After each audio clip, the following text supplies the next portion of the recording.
Écoutez, l'électrification rurale qui est effectivement une des grandes nouveautés de la réforme du secteur de l'électricité en RDC, une grande innovation, en tout cas que le législateur congolais a pensé, et nous saluons effectivement cette vision de pouvoir libéraliser les secteurs et ne pas permettre à l'État d'abandonner complètement les secteurs. On libéralise les secteurs et l'État est conscient que la libéralisation à elle-même ne va pas suffire, ne va pas régler les problèmes. Quel est le problème?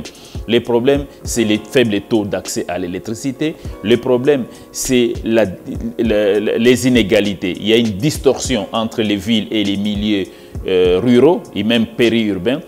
Le problème, c'est l'insuffisance de l'offre sur le marché parce qu'on a un taux d'électrification qui est extrêmement faible.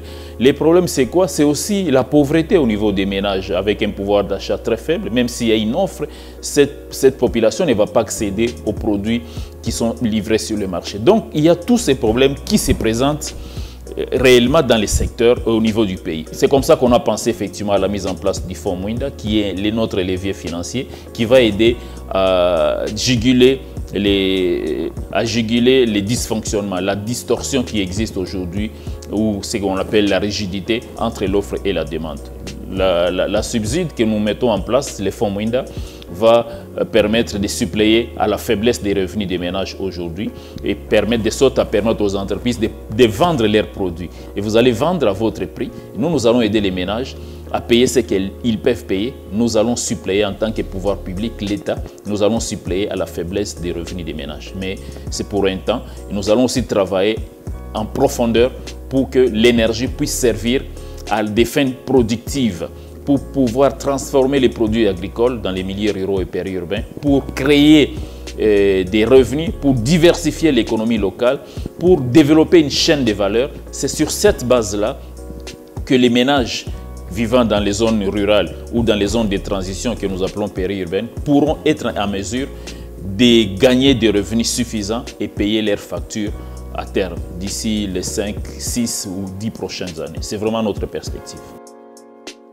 Effectivement, nous sommes aussi en train de réfléchir sur cet aspect parce qu'il y a des volets. On va aider les ménages à accéder à ces fonds, à améliorer leurs revenus avec une contribution de l'État. Mais entre-temps, nous négocions aussi avec les entreprises pour qu'on puisse échelonner la période des paiements sur une longue période, quasiment 24 à 36 mois. Ça veut dire qu'il y a un fonds de roulement, les entreprises pourront faire face, on anticipe déjà que les entreprises pourront faire face à un fonds de roulement parce qu'il y a une bonne partie de leur mise, de leur investissement qui sera bloqué, qui sera échelonné sur 24 à 36 mois.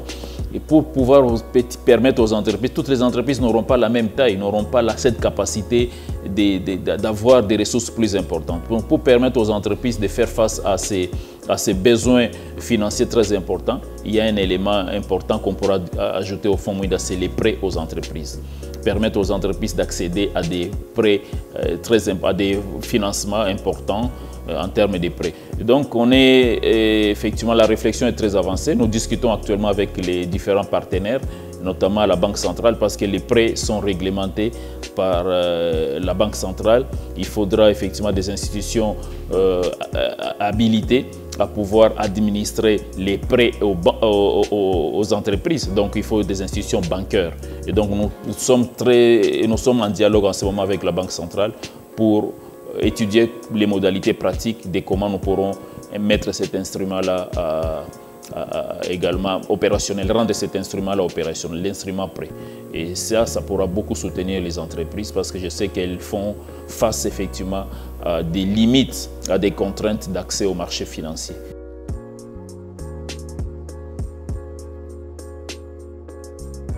Oui, aux opérateurs économiques, nous venons de participer au Forum Énergie à Lubumbashi, la 5e édition du Forum Énergie. Je pense que ça, c'était une très très bonne opportunité. Personnellement, c'est ma deuxième fois de participer à ce forum. J'étais au forum l'année précédente à Kolwezi et donc j'ai eu l'occasion d'être à Lubumbashi. Ce que j'apprécie, c'est cette constance dans les plaidoyers. Je pense que c'est quelque chose de très très bien. Autre chose que j'apprécie, c'est que le plaidoyer est fait par le secteur privé, qui croit effectivement en le partenariat public-privé. Et donc, si nous sommes aujourd'hui en place, c'est en partie, nous le devons en partie au plaidoyer qu'a mené la FEC, la Fédération des entreprises du Congo. Et donc, nous sommes en train de travailler aujourd'hui sur comment rendre ces partenariats publics-privés concrets. Le rendre concret dans le secteur de l'énergie, il y a des choses que l'État va faire, il y a des choses que le privé va faire. Du côté du gouvernement, nous savons que notre responsabilité particulièrement, c'est mettre à votre disposition des informations, et ça nous y travaillons, la cartographie des potentiels énergétiques du pays, diffuser effectivement les opportunités de business qui existent également aujourd'hui, et travailler aussi à faciliter l'environnement du travail. Nous savons qu'aujourd'hui, les secteurs privés se plaignent, nous l'avons écouté à Lubumbashi, sur la question de la fiscalité qui n'est pas attractive pour un secteur naissant comme celui de l'électricité. Et la FEC nous reproche effectivement d'être un peu... d'être trop ambitieux en ce qui concerne la fiscalité et nous conseille d'utiliser une fiscalité progressive, une fiscalité attractive. Donc nous travaillons sur ces instruments-là, mais aussi au-delà de la fiscalité, il y a également les autres mesures d'accompagnement que nous essayons de mettre en place. Nous voulons que les entreprises amènent des produits d'un standard de qualité et localement. Nous voulons aussi que ces entreprises qui investissent, parce que la RDC c'est quand même un gros marché, le fait qu'on ait accumulé ces retards, aujourd'hui ça devient une opportunité de business immense pour la RDC. Et donc c'est un marché qui représente presque 80 millions de personnes qui doivent être électrifiées. C'est une opportunité de partir sur de bonnes bases. C'est là que nous construisons une politique d'électrification qui permet effectivement aujourd'hui de développer les compétences locales, comme je l'ai dit, mais aussi de développer le business local.